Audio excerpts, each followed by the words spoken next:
What's up, everybody? Welcome back to another episode of the Halving Report podcast. I am your host, Brad Mines. The price of Bitcoin is approximately 29.3 thousand US dollars, and there's only about 270 days left until the next Bitcoin halving. Today, we welcome back Miguel from DollarCostCrypto onto the show. Miguel has been on the Halving Report twice in the past, and he's finally making his return home here on the Halving Report. You may know him as Hex Jesus, Litecoin Moses, Dogecoin Muhammad, XRP Beboop, the one and only DollarCostCrypto is here with us today. He's built himself a household name in the cryptocurrency YouTube space. He's a Hex OG, and he's definitely into the trenches of the crypto space with his ear very close to the ground. So without further ado, everybody welcome Miguel back onto the show.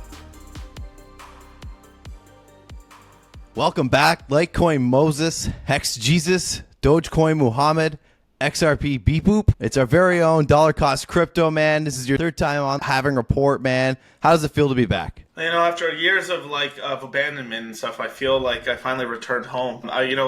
This guy, I was a Litecoin guy, and then he just forgot about me, and then just found me recently from the trash bin. Man, okay. So what I was saying in the pre-roll is that I was looking for you. I had you on a couple times. You kind of blew my mind both times you're on the podcast. You got your ear very close to the ground in the crypto space. I'm out there looking for you for Litecoin Moses. Can't find you. Give up. Then I just came across you like not too long ago again, and your DollarCostCrypto, which makes sense because that was still your podcast name and YouTube channel. For whatever reason, I knew you as Litecoin Moses is in my head. So here you are, man. My name. That was my name, though. You're 100% right. And it was kind of funny. You kind of knew all my other names. I've been called Dogecoin Muhammad was the first name I ever had in crypto ever. Before even DollarCostCrypto, I had a podcast called the Crypto Gamble podcast. Yeah. I had to end it because it got deleted. I don't know why. Seriously? Podcast app or something like that. Just the Anchor deleted it. And then I had to restart again, and then I started with the DollarCostCrypto podcast. You kind of went from one end to the other there with crypto gamble to dollar cost averaging. Is that like a reflection of of some self-development there in the space, or what? Oh no, I'm a crypto degenerate. This is what I do. I'm in the trenches, man. I live here in Vegas, so I'm always gambling. So you guys got a big event coming up for the premiere of the documentary. Can you give us a rundown of what the documentary, who are these people? Who are the people making the documentary? Yeah, for sure. So it's called The Highest Stakes. It's basically not just a documentary on Richard Hart. It's basically about the Hex community, and it goes through kind of the pros and cons of what happened during 2021, primarily where it was being filmed. A little bit into 2023 in terms of Pulse Chain launch and stuff. The guys were out there in Bitcoin Miami when I was out there, so they filmed a couple of the guys out there for the Pulse Chain launch because it launched in May. But effectively, it goes through it interviews Richard. It shows his extravagant lifestyle, how he is very out there and flamboyant. It interviews a lot of the guys in the community, and then also interviews people that are against Hex, and not just Hex, but crypto in general and stuff. So it gave a really balanced view. Personally, I've only seen little snippets of it. The movie's officially coming out, so I'm doing the movie premiere for it here in Las Vegas at the Red Rock Casino at 7 p.m. on Friday and Saturday next week, and I have all the tickets. So, hit me up on Twitter or something, DollarCostCrypto. But basically, I'm throwing a big event next week. It's called the Crypto Mindset Meetup. This is the second annual event. We have over 100+ people coming to the event. They're flying all over the United States, and we have some people even from Australia flying over, coming to this event. And basically, we're throwing it at the Palms. We're doing this big pool party. We're doing a big actual DJ pool party. Then we're going to go watch the movie premiere. Then we're going to hit some nightclubs. Then the next day, we've rented out this huge venue. We got trapezius artists, DJs. We were literally partying all weekend long. But it's also during the night times are all night events and having fun. And in the daytime, we're doing a lot of sort of a seminar and teaching people about how to YouTube and how to do networking and all that jazz there, as well as people asking us questions that we can't really answer on YouTube, like portfolio questions. So that's kind of what's going on there. In terms of the actual guys who are doing the movie, I don't know at the tip of my tongue the guy who ended up making, but he's made a lot of pretty well. He's gotten a lot of awards for doing documentaries and stuff like that. I'll find the names out for you. We'll probably plug it in a little bit later or something like that. But you know, they're a pretty decorated team. These guys are no joke, and a lot of my buddies actually helped fund the movie, which is pretty cool. Yeah, it looks like a very high quality made movie. So now I saw that's premiering in like a dozen theaters across America, or I mean, basically, it's going to most major cities in America. Originally, it was going to be just 4 or 5 cities at most. Like it was going to be Los Angeles, Vegas, New York, Miami, and then I think like Dallas. That's it at most. Or Austin, I forgot. What ended up happening is so many people bought the tickets out so quickly, they kept adding more theaters. Now they're going to do a second week theater run, and there's going to be theaters internationally as well. So what's happening is there's so many Hexicans and so many people from the crypto community that want to support a crypto movie that it's actually probably going to end up having a pretty decent theater run from what I can tell right now, and people are are going to be watching it multiple times. So I think it's going to sell out pretty much entirely here in Vegas and most other cities. And this is basically to give interest to basically to have it on Netflix or have it on Hulu or any of these streaming sites, because that's really was the main goal of the whole movie, was to have it so everyone can see it, and that's how you can actually get onboarding. Definitely, man. It looks good. I'm wanting to see it. Hopefully, I can access it online at some point through one of these streaming sites. You know, you've come a long way, man, in this space. Like you talked about, you know, helping people with YouTube, and you've kind of focused more on. It seems like you've been more of a YouTube channel than a podcast per se. Would you agree with that? No, I would totally agree with that. Yeah. I mean, if I'm being honest, I was pretty shy. Like I've always hated social media just from the jump, even from high school. Like I used a little bit of Facebook, like everyone else did, and then saw that it was just your aunts and uncles on it. And abandoned it. I used a little Snapchat at most, and then I just completely I just wasn't using social media at all, as like for throughout most of my 20s, if I'm being honest. So what ended up happening is like I was just really addicted to listen to podcasts and stuff. It's kind of how I found you, and I found a lot of people. I was like crazy on the Apple Podcast game. I was listening to anything crypto, like because there's so few guys. You and a couple other people. There was only a couple other podcasts doing crypto content and stuff. So like I found you that's how I found you actually. I found you through there, and I DM'd you and stuff. And I think I saw a couple posts of you on Twitter as well and stuff. So I think you may have interviewed somebody from the Litecoin community. That's actually how I may have first found you, if I'm being honest. I don't know. You probably as Litecoin Moses. I think you got to be the biggest Litecoin guy I had on. I don't know. We'll have to look back there. Well, I'll have to look back. Yeah, I know it's been a while. I mean, with anybody like you or me who has been like, you're gonna forget. Like it's crazy. Like you've done a lot of shows, dude. Congrats to you, bro. I'm so happy. Bro, you're one of the few guys that are still around. I'm telling you, man. Every time we have a winter, which is a bear market, 99% destruction of competition or friendlies or anybody like it's so like you make all these connections and then a lot of them leave, and then you kind of halfway through the next cycle they're like, hey, what's up, man? Hey, where'd you go, bro? You're like, and you know, you love, if you like them and you love them and stuff, you like help them out. You're like, hey, do this. Like, oh, okay, got it, bro. Thank you. I'm caught up. There you go. Let's keep making this money, right? But what happened was I was just addicted to crypto. I had a lot of blue collar businesses. I had a very successful landscape and irrigation business. Over time, that scaled to a certain point. Like I had maybe like 20, 25 guys working for me. I was doing pretty good, but I was kind of suffering from a pretty bad back injury, a lower back injury, just all the deadlifts and kind of like some. I slipped at my job and stuff, or my business and stuff, and kind of hurt my back. So I was kind of on the way out, basically. Like I was like, dang, if I stay here for another 10 more years, I'm going to end up in a wheelchair, basically. I keep doing this because I had to be on site with a lot of my job, with my crew and stuff, and because I was managing like 2-3 different sites at the same time. So like I was just going from place to place to place, and then sometimes like, you know, you can never send somebody to do something that you wouldn't do yourself, you know. So like that's also how I got myself into a little pain as well, you know. Like the guys didn't want to go up to the highest part of the hill. I went up there, finished the job, came down and slipped it and just bashed my back really badly, basically. So but that entire time I was already addicted to crypto. Like I had been since 2016 just like devouring crypto and stuff. So I'd been in crypto that entire time. But I had thought about since like late 2017 that I wanted to be like a YouTuber or a podcaster or something about crypto. But I was just really like, kind of afraid, really. Like, I didn't want to like get on YouTube really. So as like a middle step, I just decided, because I'd been off of social media. So what I said is, hey, I'll just podcast. I don't got to throw my face out there. I can just throw my voice, and that's a cool way to do it. And that's why I kind of practiced, and then eventually got a part of a show called Discourse Syndicate, which is a hex show, basically about the hex cryptocurrency. And I was one of the first 4 YouTubers for the cryptocurrency, and I think it was maybe the 3rd or the 2nd largest like ROI coin of the last bull market.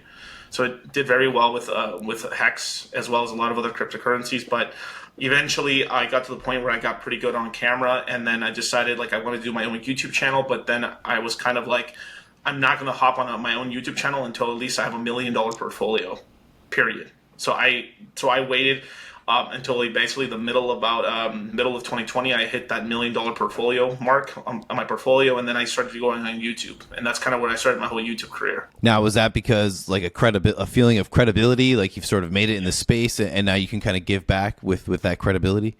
Yeah, that's exactly, because I didn't want to, like, I mean, the epidemic is still, because we didn't have as many Zoomers, like we didn't have the whole TikTok trend or a lot of the YouTube short stuff during 2020, but we still had like a lot of these guys, like you could tell, like super young dudes, or like you could tell these guys don't have money, or like you could have older guys. You could tell when people don't have money in crypto or don't really know what they're talking about, because if you've been in crypto for even a couple of years, you kind of know the vernacular and the lingo a little bit, and you can tell someone's kind of lying, or like has way less than you think they do, right?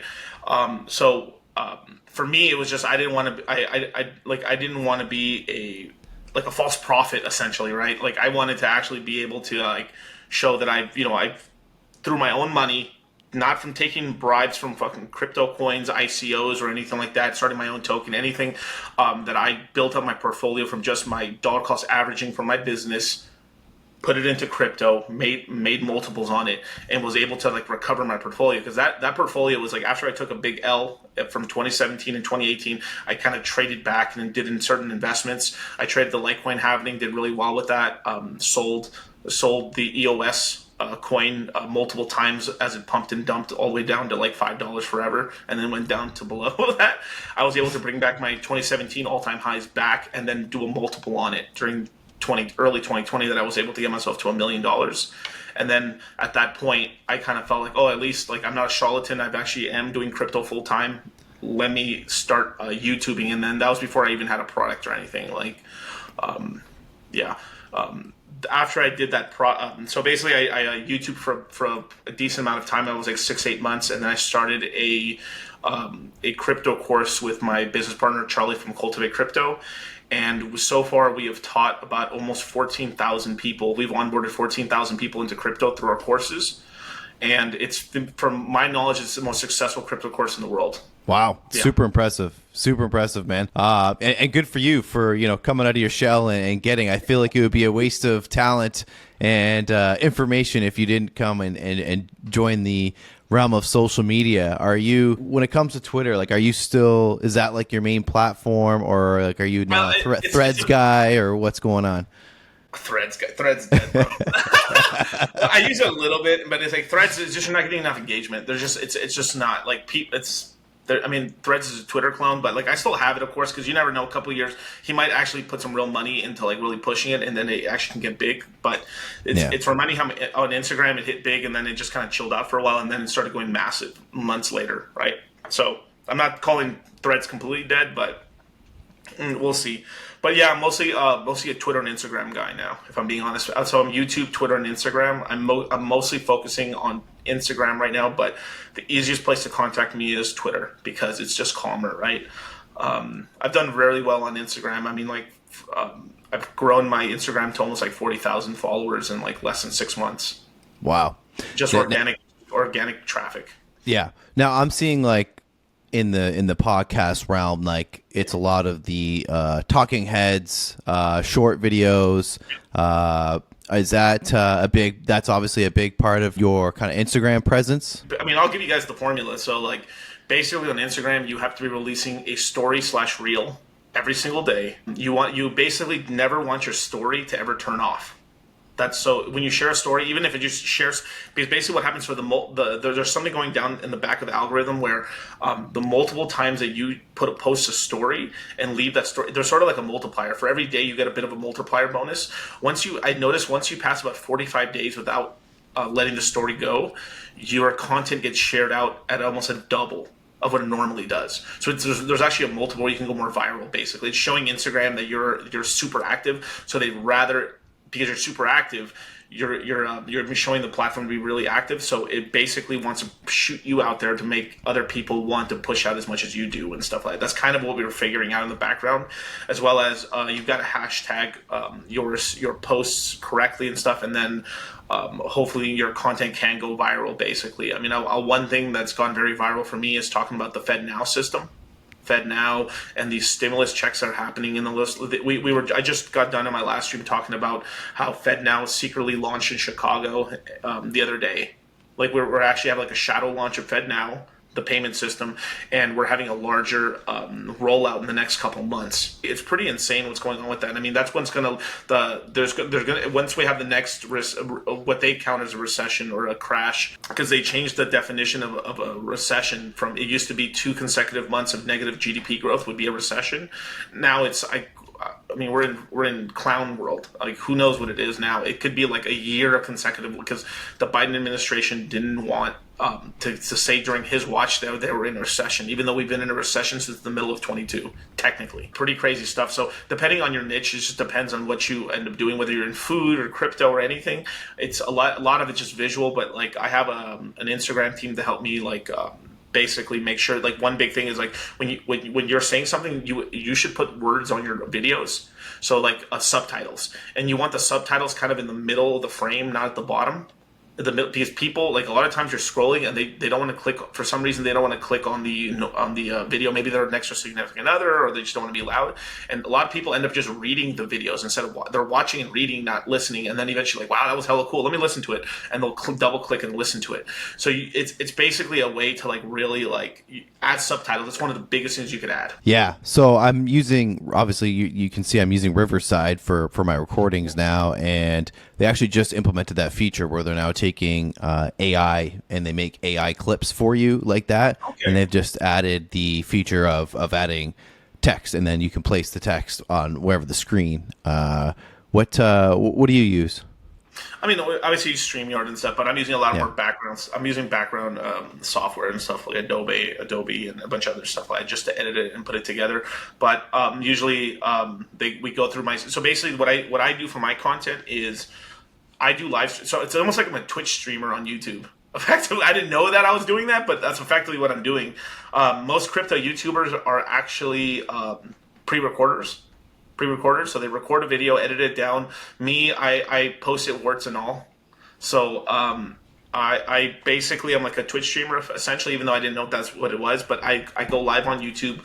I have a lot of AMAs where I just I kind of like go over a topic, ramble on what's going on, and then kind of give conclusions, and then let my my watchers, my live stream watchers, kind of ask me questions about that, super chat me and stuff like that. So from there, I call that making grapes. And then what I do is I make clips and shorts that's making wine, effectively. So I basically, because I drop a lot of, I basically on YouTube, and on YouTube I drop about 3 clips and 3 shorts a day. And on Instagram, it's usually 1 or 2 a day as well on that side. So effectively, like, I do these hour-long, usually 2-hour-long live streams. And from there, you can basically almost clip out almost twice as much as that. So I'm able to kind of like sift through the best parts of the stream and then post that on YouTube and Instagram, and allows me to kind of go viral. I'm starting to implement some of this stuff actually on Twitter as well, but I'm just experimenting with it right now. Yeah, it doesn't seem like those clips are as, like, people aren't really watching those types of clips on Twitter, right? What I found so far is the Instagram ones work. Basically, short attention span stuff. You have to have music or something like. There's all types of tips and tricks, but I'd say like look at Instagram Reels, and those Instagram Reels will work pretty decent on Twitter. The YouTube ones are. The YouTube ones are a little different and stuff like they have to be done in a different manner. But still works pretty well. The clips are pretty easy, and you just find the most interesting parts of your stream and the post right there. Boom, that's easy. It's the shorts that's the jiu-jitsu, the judo, basically. Like you kind of really got to figure it out and spice it up because people's short attention spans are getting shorter by the second. It's definitely come a long way since we both started doing our podcast back when, man. It's a full-time job now, that's for sure. Yeah. Eventually, I just actually I had the video I started doing video is I got Roger Ver on my podcast, so I'm like, okay, well, I better really? yeah, so I better get Roger. I better go on video. So that's when I started video, and then okay, gotta get upgrade my equipment, get lights, all that kind of stuff. It's every day just learning a little bit more, and now I'm kind of getting into what you were just talking about, the reels and shorts. But I don't do as long as podcast. Like you do that long live stream, which is awesome, and I love the intro video you have for it. It's intense, man. That's sick. I'm like, now I kind of want to rebrand and like make something like that where I got some intro video. That was super cool. Depending on your show, you probably want to go 30-second intro video at the most for like depending on what kind of show you end up doing. If you have like a larger live stream like I do, basically the reason I have such a long intro is basically to allow people to file in while I'm going live, basically. So it all depends on what because sometimes like I'm probably going to make a shorter 30. So when I do an interview, I'm going to end up doing a shorter intro, and then you always add a disclaimer, of course, right? A shorter intro video for like when you have a guest on, and then when you have like a solo live stream or an AMA, you have a longer one to let people file in, basically. Because that's basically one thing I've learned is like I'm always trying to look at where I can improve things and stuff. It's kind of just like that Japanese thing, just slight improvements over time, equal dramatic results. I saw one of your clips lately that said you predict the next bull market to see at least a $6 trillion market cap in the crypto space. So I was just wondering how you come to that figure, and what does that look like for prices for our blue chips like Bitcoin and Ethereum? So we have to look back in the past now. Obviously, past doesn't indicate the future, but it is a little bit of it's something to look at. There's this whole thing that we says the past doesn't indicate the future performance, right? I guess a little bit, but not real. Like that's just to cover everyone's asses a little bit. Let's just be honest, right? But you're right. Like we could get something like it's both like this is what people do. It's either people are either strictly TA or they're strictly FA. Most people are TA. If I'm being honest, I've met most crypto people here. Most people are just TA guys. I'm an FA guy, but I respect TA. So when you fuse these two together, this is kind of what we did with the crypto mindset courses is we took the logical and the emotional side, which is like emotional is FA, logical is TA. And if you look at what happened in 2017, we topped out at $640 billion market cap, total market cap of crypto. In 2021, we topped out at $3.4 trillion. Was the tippy top of the bull market in 21. So obviously, if you look at that, it's a higher high, right? So where we've done a multiple on that. So if we kind of look at these kind of two figures now, we're looking at an 8x to a 9x in terms of multiples of what we did from 17 to 21. But what we think is going on is crypto is going to suffer possibly from what I like to call law of big numbers. Where as the market cap gets larger and larger, it takes more economic mass to move that number, and what ends up happening is that you dampen volatility down, so you end up getting much lower multiples on it. But it's still quite significant because if you hold altcoins or you take a couple bets on some decent plays, you can really do 100x's, 30x's, 40x's, right? But if you look at 2017 Bitcoin, right? 2017 Bitcoin was $20,000.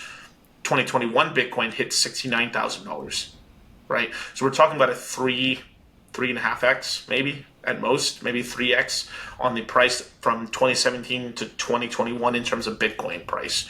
So if we were to say that, okay, if they only did a 3x, let's just say it only did half as good. Let's just say it only did a 1.5x. That would put Bitcoin at somewhere around $103,000. So if we were looking at that would put us somewhere between the $5 to $6 trillion market cap if we were just to equate everything that way. So kind of the minimum we're looking at, the bare minimum we're looking for this cycle is a $5 trillion market cap. to a $6 trillion market cap. That's if we have kind of like the lackluster bull market, which is still gonna be fantastical. If you're in like a lot of the main coins, Arbitrum, OP, Hex, GMX, maybe AVAX, Ethereum, and stuff like that. Like if you're in some of these major L1s, even Solana, believe it or not, I can't believe Solana's coming back, but it's coming back. I'm shaking my head. I don't know. Some of the audio listeners can't see me. I'm like shaking my head, closing my eyes.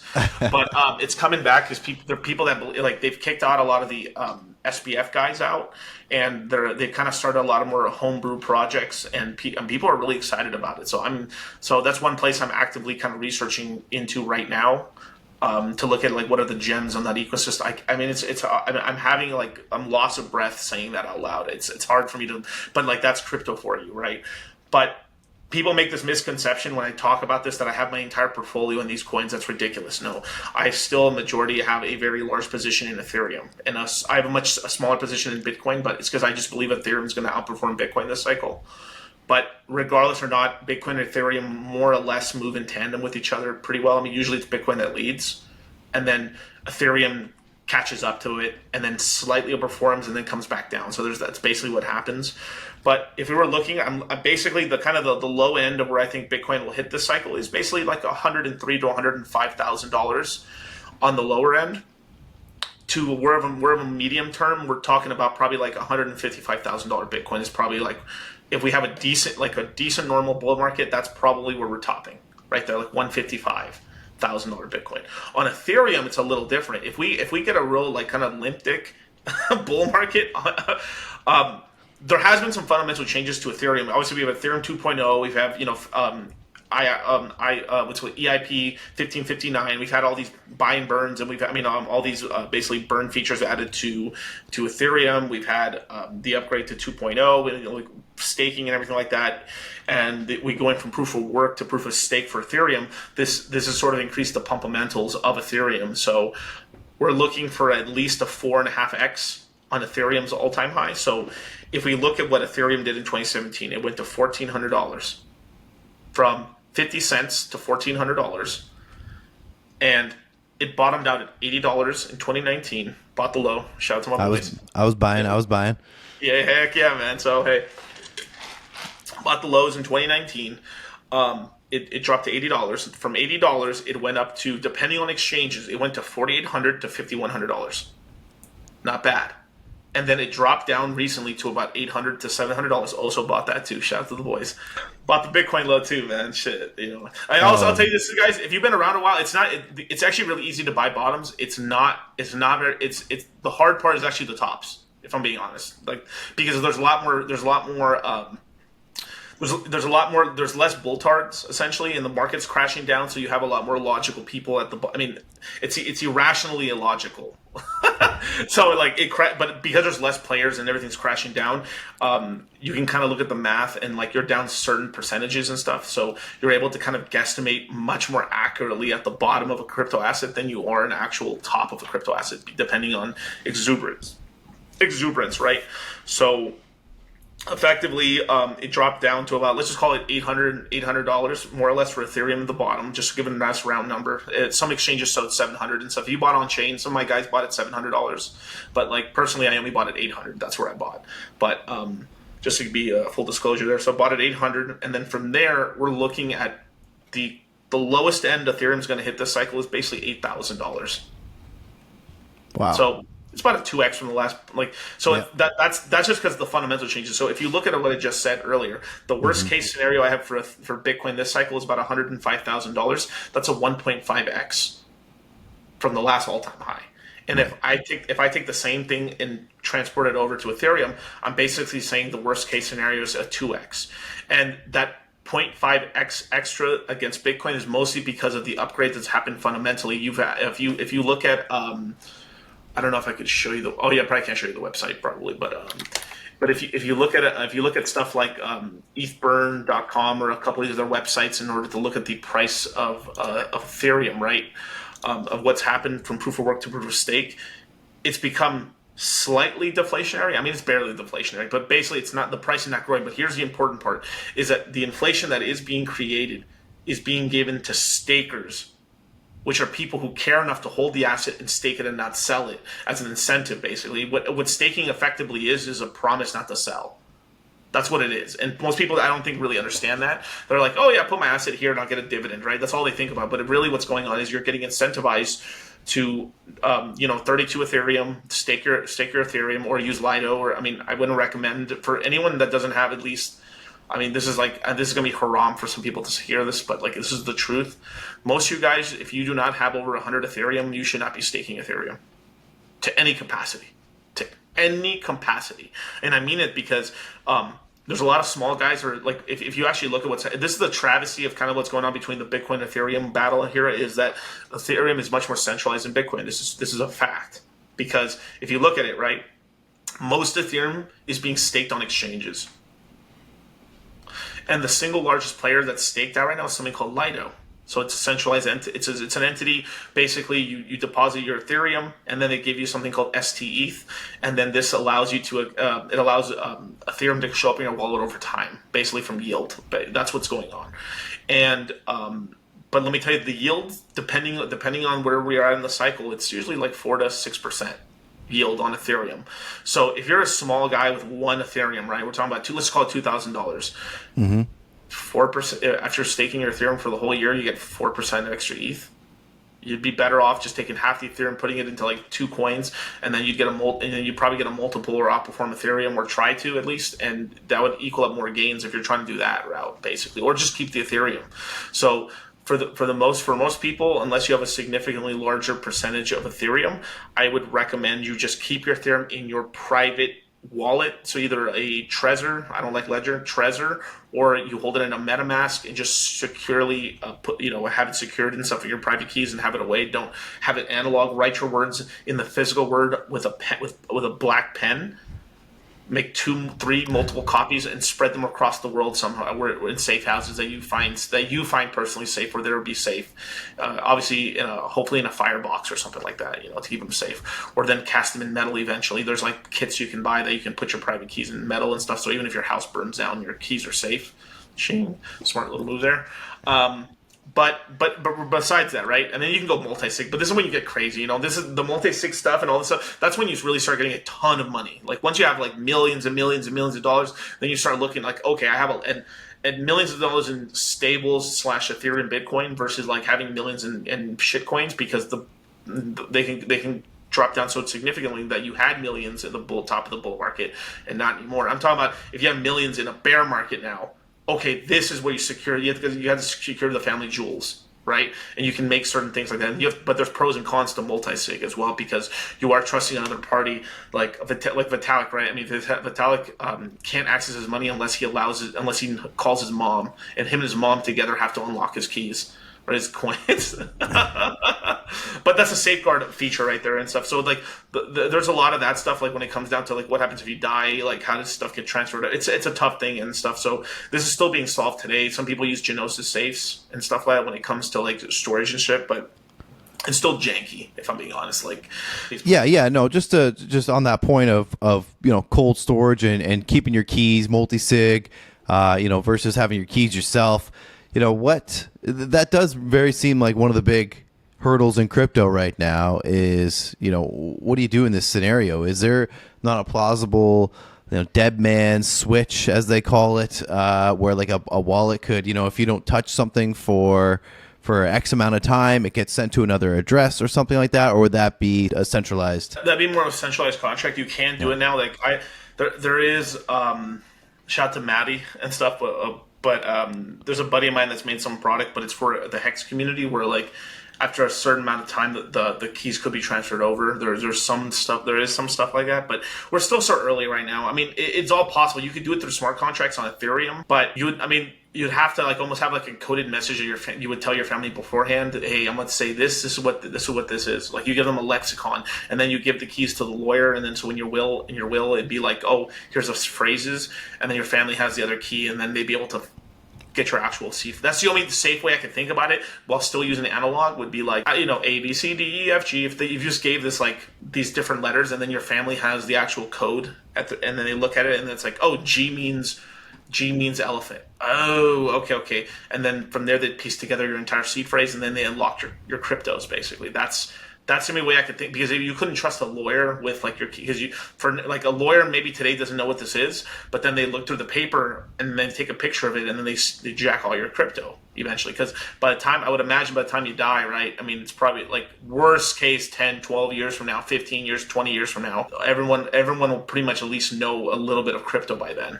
So that's kind of what I'm thinking. So that's one way to do it, where you could give, like, you can split the keys sort of a way, where like you give a big list, your family can't access the coins, but they have all the word lists, and then you give the actual keys to the lawyer who keeps it away and stuff, and then when you pass away, they give that to your family, and your family can distribute like how they care on your wishes, right? That's kind of a way to do it and stuff. But I mean, you see how complex that is already. It's like yeah. I mean, at the end of the day, if I had that millions in the bear market scenario, then I'm going to be probably some in multi-sig, some in just me. It's going to be all over. Maybe some centralized, which I'm not right now, but maybe.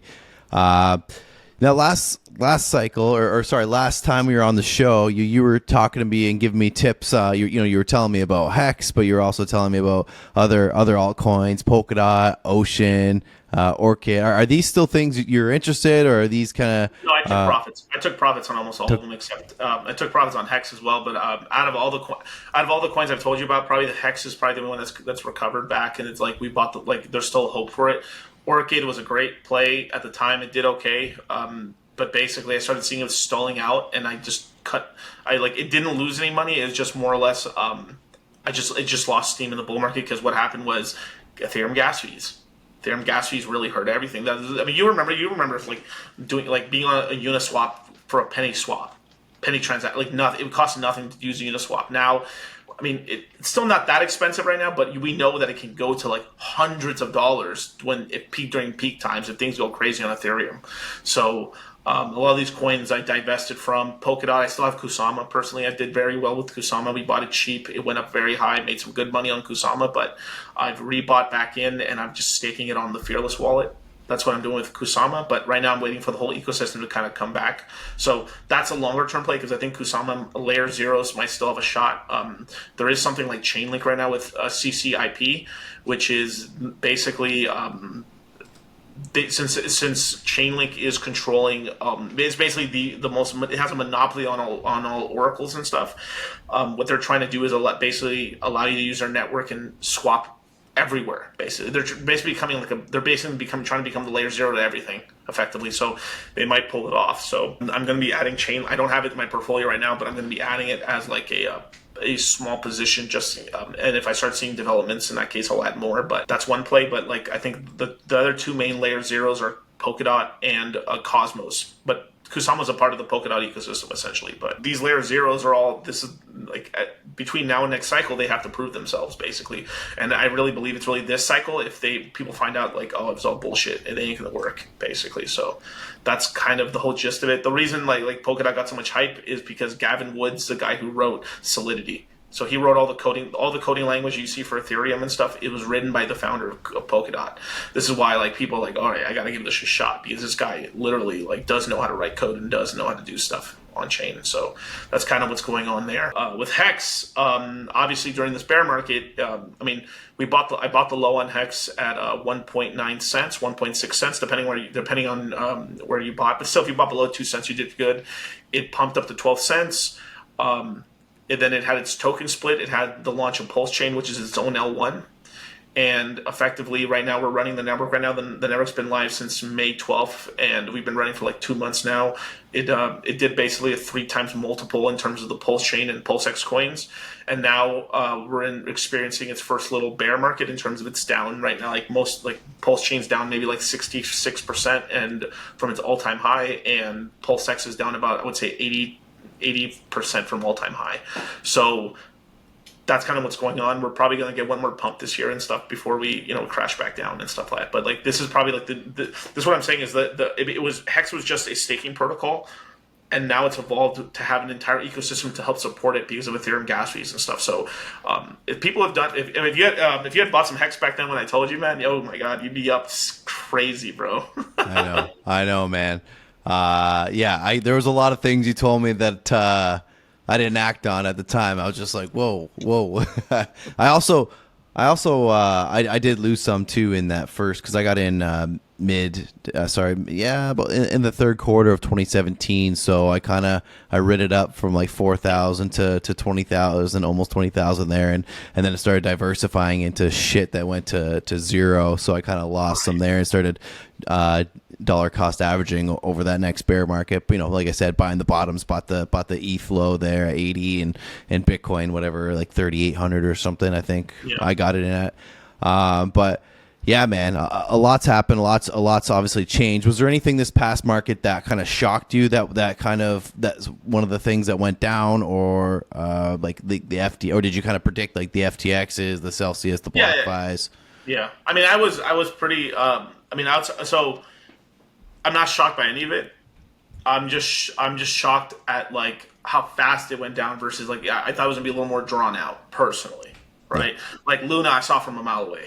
Like, oh my god, did I not put money into it? Of course I did. I bought the token. I never staked it. Like, you guys have to be careful. This is and I teach this to my students all the time, and I tell people and people don't believe this. Like, people are picking up pennies in front of a freight train, right? There's that thing, right? I love that saying. Yeah, no, it's a great saying. Right? But with Luna, right? We could tell it was going to death spiral. It was going to crap out, right?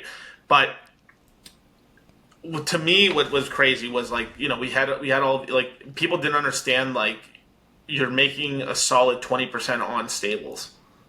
Now at the time, there's all these other yield, there's all these things, but there's all these other ways to kind of yield and make money, but it's mostly off of inflation and people buying up the hype, which is supporting the price, which then allows some guys to be able to like take advantage of yield farming before like exiting, right?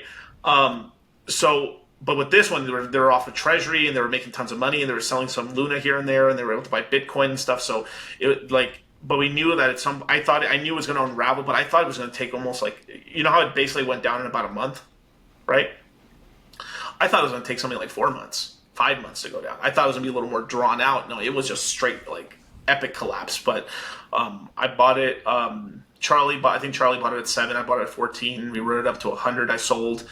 And from there, we just told all our students to get the hell out of it and stuff. And almost everyone listened. Obviously, there's some people that are like, no, bro, like I'm a lunatic. I'm a terrorist, Oh right? my god! Oh, gold, right? Gold. Told people, and then this is a crazy thing, right? So we made a lot of money off of these centralized entity coins. So like stuff like Celsius. Celsius was one that I was really big into in terms of, as a coin, not a product, but a coin. I felt like it was going to go up, so I was buying it at 9 cents, and I wrote it up to like $5 to $8 in that range there. And I sold all my coins in November of 2021. Basically, 2021 was kind of a crapshoot for the coin. Like, it did incredible. Like, it really made me a ton of money in 2020 and early 21. And then the next 6 months, it did nothing. Like, it basically it pumped to $8, and then that's as high as it went. By our calculations, basically, we figured out what would happen in the background. We had Alex Mashinsky selling coins and other people selling. Like, we had insiders who essentially just dumping their coins. They said they're not going to sell. That they were, obviously. This is why he got arrested the other day. Crazy, right? And let me tell you this. Like, one of the reasons I even invested in, so one of the things I teach is something called the box, right? L7 loser, right? Like, I have like a little. I usually have a little Pepe clock right here that little loser sign on it. But the L7 loser, which is like, I look for these 4 points, right?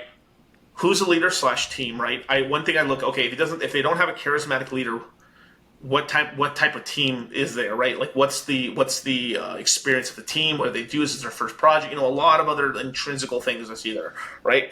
But the most important X factor that comes to a coin is who's the leader.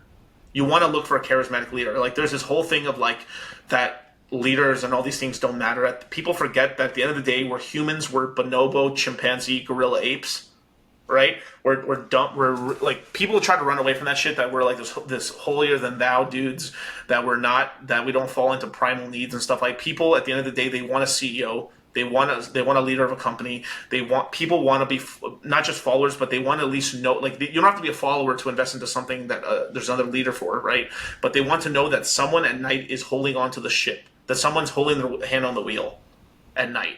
And people will pay up the ass for that, basically, right? Because they see that's direction, right? This is why outside of Bitcoin, essentially, like, you have figureheads of every other major cryptocurrency. I mean, Gavin Woods, Polkadot. I mean, Charles Hoskinson of Cardano. You have Vitalik Buterin, Ethereum. If these guys didn't have these main coins, like, I mean, these coins would be zeroed out a long time ago. Right, like Cardano should have died a long time ago, but Charles Hoskinson was streaming every fucking week, even though he's boring sometimes, or sometimes super exciting. He does go to the Gobi Desert, drinking fucking like fermented venom liquor, or like fermented fucking like camel no horse milk vodka. Basically, it's crazy. Like, he does really cool, interesting stuff. But the thing is, because we have to rank these leaders as, remember, we're turbo dorks. We're dorks. At the end of the day, you can be a Chad dork, but you're still a dork, right? Right? So like, a lot of people, you can't grade people like you do in equities markets versus like private corporations versus like the head of like this and this and this, right? You have to grade everyone on a curve depending on what their industry is, and we're in the tech sector, and on top of that, we're in the crypto sector, so we skew kind of like cyberpunk weirdos, basically, sort of dorks. So if you're like kind of a cool dork, this is pretty powerful for your coin. Like, the leader is a huge marketing tool and a huge driver of token valuation that it can shoot up, because people will fall for the trance and the cult of personality. And people can lie and say whatever they want to say. That's not true. That's not how it should do. But that's probably one of my, like, if I can give you one advice, that's probably the most powerfulest thing, is look for charismatic leaders, and you will do very well. Just make sure to take profits. That's the one thing. Take profits on your profit. For sure. So really, you're consolidating pretty midway through the bull market then. Like, you're consolidating back into either stables or Bitcoin or Ethereum. Yeah, mostly I would say like a little bit of Ethereum. What I did last cycle is I kept rolling it into more alts, of course. But it worked out for me. It worked out for me because I was able to catch where the charismatic leaders, where's the action going, and I was checking a lot of on-chain data where money was transferring to. So I transferred a lot of the gains I made from that into Phantom and did very well, like extremely well in Phantom and a couple other yield farm places. And then I took profits then, basically, but into cash, not Ethereum. But that's the first point, right? So charismatic leader / team, the most important one, community. If a coin has a community, it doesn't matter if it does nothing. If it has large people believe, because all money is belief. Like, there's this thing I say all the time: everything's a Ponzi. Everything's a Ponzi. Your life's a Ponzi. You will not live forever. The largest undergrowth thing in the entire planet, when it comes, like the underpinning Ponzi at the bottom, right, that holding the entire thing up, is the population Ponzi. If your country has more babies than they do old people, your economy is going to do good overall. Doesn't matter what you do. I mean, obviously, outside if you become retarded communist, but beside, I mean, really dumb, like capitalist communists, like communist, really stupid people, because they're proving that doesn't work at all. Even though it's not, like, morally, it is kind of I understand. Like, there's like an old quote and stuff. If you're young. If you're young and not a communist or a lefty, you don't have a heart. But if you're old and you're not a Republican, you're a fucking dummy with no brain. It's that jazz there, right? Like, you can be communistic with your family, but at the more macro, the more larger you look out, you cannot do that. You have to post rules, because you can be sort of communistic. You have to be more of like. Not laissez-faire, but have to be more like libertarian when it comes to a village. But as it grows into a city, you have to be more republic, and then it just gets bigger and bigger essentially from there. So you have to put these rules and things in place, because you can't account for all the variables of people, how they act, and what type of personalities they have and stuff. Because you will get psychopaths and psychos that are or very like net neutral evil people that will take profits and do morally wrong, but it's still morally right to them because of financial gain, right? But it's bad for society. There's a lot of that, right? So these are the protections you have to put in place. Versus if it's you and your buddies, yeah, bro, here, take half my sandwich. Oh, here, bro, I got you, bro, dude, I got you for the show. Oh, dude, thanks, bro. Like, that's fine.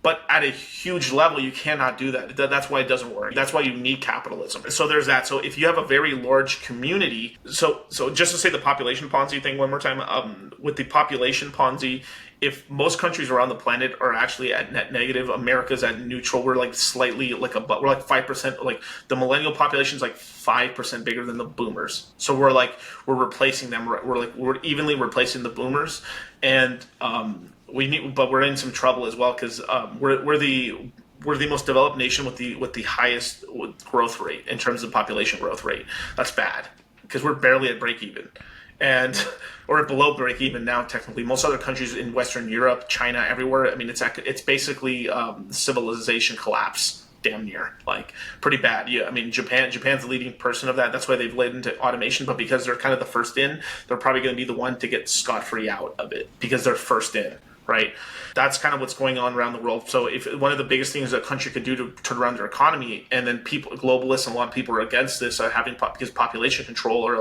there's not enough resources around the planet for so many humans. That's a lie, basically, because the more people you have, you'll have some geniuses that'll create cool things. As long as you have a capitalist society, you will create things that will benefit all of humanity, and then we'll keep advancing ourselves forward, right? That's kind of the power of it, right? Imagine if, you've done a lot of great things in your life. Imagine if your mom decided not to have you. Imagine the net negative on the planet, right? Like, there's a lot of that stuff going on. So this is, that's kind of what's going on there with the population stuff. So is that a net negative for the population, or would that be just a net negative for me? Like, very large for you. It's large for you, but it's net negative because. Can I ask? Did you have a large family? Did you grow up with a large family? Like my immediate family, no. I only have one sister, but my mom's a family of 9. Right. Yeah, so it's like extended there's family. There's a really funny joke. Shout out to Casually Explained. He has this joke where your grandparents had 9 kids, your parents had 2 kids, and then you're going to stop it all together. A lot of millennials, man. A lot of people our age don't want to have kids. But I don't know. I saw Elon Musk saying recently that you'll 100% be happier if you have kids. You will be. Yeah. It's ingrained into us to be happier, and I don't doubt it. Not to say that you can't be happy one way or another, but I don't know though, that whole thing I about. don't believe that. I don't believe that. No. People can lie to themselves for a long time, but what'll happen is at the tail end, you can look it up for a lot of old men and a lot of old women, they regret not having family. Without fail, even the most crazy. If you can look this up, look up the most craziest diehard feminists in the planet. No man will take control of me. I'm not against feminism or nothing like that, but as an example, but the most diehard feminists, I'm not having a family. I'm going to be a working woman. I'm going to do all this and this. At the end of their lives, they regret not. One of the biggest regrets is never having family, and this is just intrinsically because on a life path. Your life path leads, so I'm a woman and I want to have some kids. As a male, I want to get a wife or a couple women, whatever. It just depends on your lifestyle. No, but it's fine. It's all depends, right? It's DIY. You got to build your own life, but still you want to have because what we've created in a way as well is we can't have eternal life. So what we do to immortalize ourselves is to pass on our genes. That's what's going on, right? So when your parents had 2 kids, effectively they replaced themselves. They replace you and your sister replace your mom and your dad. So but the economy, right? Let me tell you this: if the average couple had 3 kids, one to replace the mom, one to replace the dad, and one for the economy would be exploding right now. This is what the baby boom did. So after World War II, the reason that's the biggest generation, right, is because people saw the horrors of war, got back. They've essentially destroyed all the competition's factories around the planet, effectively. Because this is a kind of if you look into it, there's some little stuff where the U.S. military was actually intentionally bombing. Or they're passing different places and they destroy a couple buildings. Why not? Because those buildings may be factories in the future, and effectively cripple all competition around the planet. And then the United States has no competition. And then on top of that, the future is looking great. We won the war. I saw a lot of bad stuff in war. Let's have a big family. And this happened. And then this isn't just a U.S. occurrence. This happened across the planet. The whole planet had a baby boom. This is why it's called the baby boomers. And the average family was having 3 to 5 kids. 3 to 5 kids, and this led to the largest economic growth and the largest lifting people out of poverty in world history. Like it lifted a lot of people out of poverty, and then from there through this.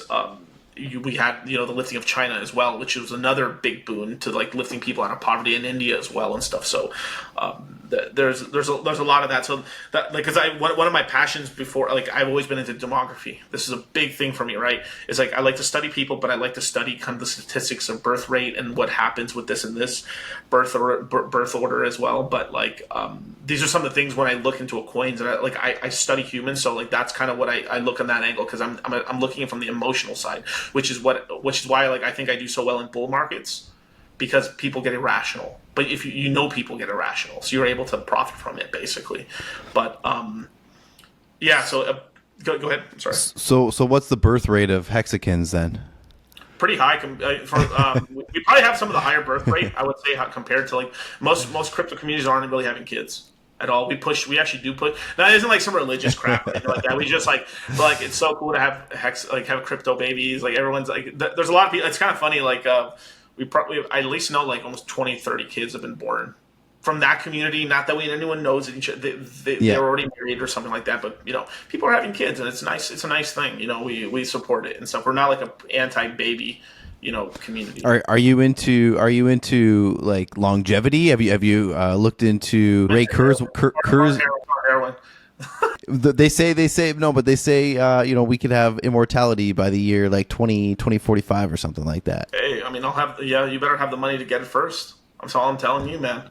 That's not, like this is another reason to try to get as rich as you can and try to make money, and why I'm so passionate about crypto is because I mean that all that early tech might save your life, but you have to get it while you're still young and stuff. Because I'm pretty sure depending if it's just like versus the aging, we figured out the aging process and we just get young again, but you still could die from an accident basically. Right. Still, right. So yeah, because basically I've had dreams about that. Like I really have thought about that sort of thing. Imagine this: like you give the pill, right, as an example, just a metaphor, right? You give the pill to your parents, and then your parents become 20 again. Like that's pretty cool and also scary at the same time because then it becomes. That's got to be way down the road. I don't think we're gonna get there anytime soon. Anytime, but that's what I'm trying to tell you is like, well people with money are going to get it first. Right. So like, if you want the best technologies to save your life now, because it could be a point where like you might not get it. By the time you get it, it might be not a little too late.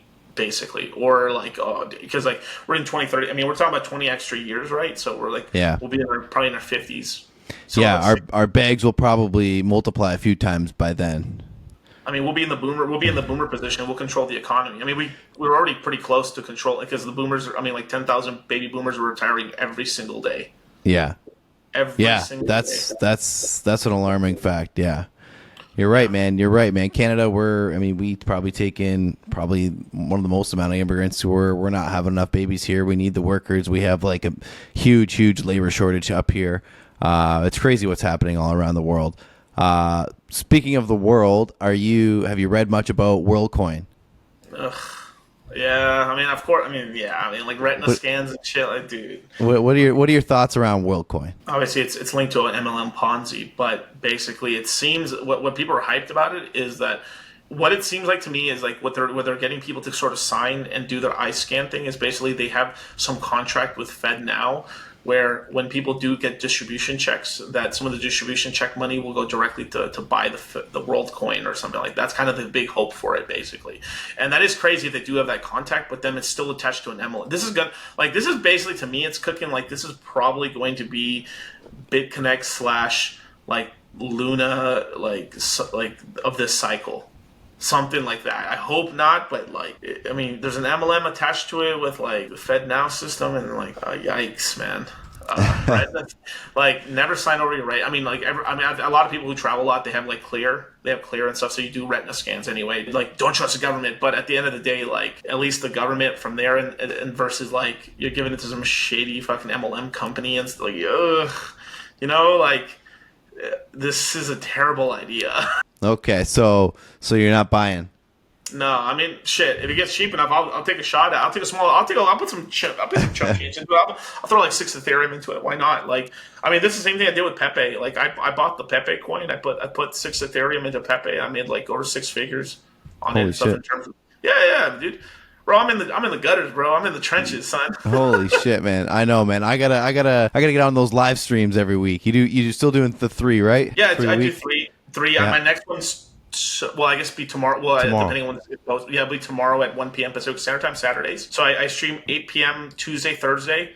Usually it's a guest, an AMA, and then another guest or an AMA, so something like that. But usually these AMAs have like a starting topic, and then once I'm done with the topic, then I go open to questions, and then I go on for like maybe like an hour and a half, 2 hours from there.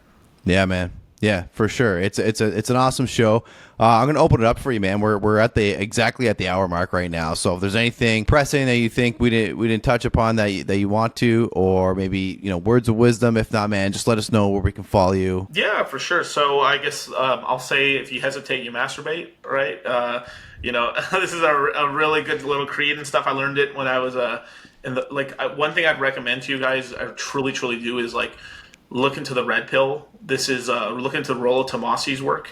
Rollo Tomasi on Twitter, on YouTube. He has a great series on like if you don't learn the sexual dynamics between men and women, you're going to get taken advantage of in life. So take the red pill, learn about it. You don't have to be a cruel, angry guy, or you don't have to use it for dating or anything, but just so you don't get taken advantage. You don't get people taking advantage of you for that. But besides that, like as like a money thing, I would tell people is like the riches are in the niches. So if you ever want to get into YouTube, especially in the crypto YouTube space, it is best to start off with the crypto coin, being specific, and then from there, once you have like a mastery and people following you because they believe in what you're saying, because you know that coin so well, then you can branch out into more of a generalist, if you like, as a way to like pivot away if you don't like the coin anymore. But that's because people always try to do YouTube channels and they try to be very broad, and that's how they fail, kind of, basically, because like they're like a fart in the wind. No one will listen.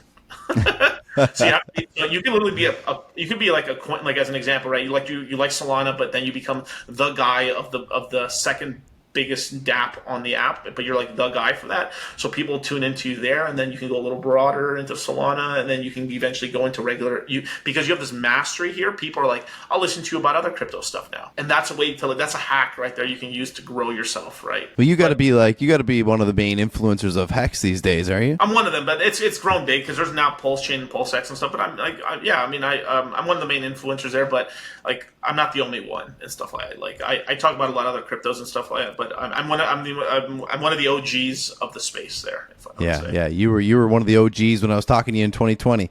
So it's been a few years, man. So where can let us know where we can follow you and learn more?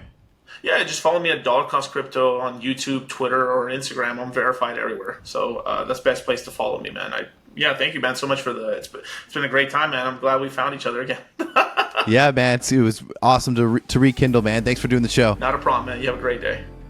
Hey you, thanks for listening to the Halving Report podcast. If you want to support, follow us on your favorite podcast platform and leave us a 5-star rating. Follow us on our socials at Halving Report. If you're Canadian and you want to buy Bitcoin or cryptocurrency for the first time, go to bitbuy.ca/halving for a $20 bonus. If you want to bring it to the next level and take self-custody of your cryptocurrencies, if you want $30 off the ultimate digital asset security device BitFi, go to halvingreport.com/BitFi for more information. Until next time, I'm Brad Mines.